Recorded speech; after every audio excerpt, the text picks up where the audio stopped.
Scene incredibile la Belgrad acum. 3 ore de la începutul protestului. Acum celălalt pod este blocat. Cel peste Sava Branco Most aici, podul al lui Branco. Uitați-vă, coloane interminabile. Lume tineră.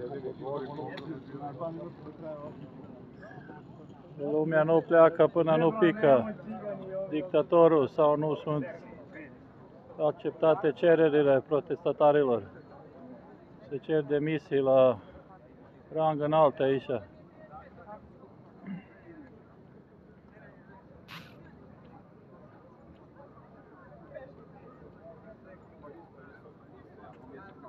Nu am cuvinte, un sfert de 1.000.000 de oameni aici.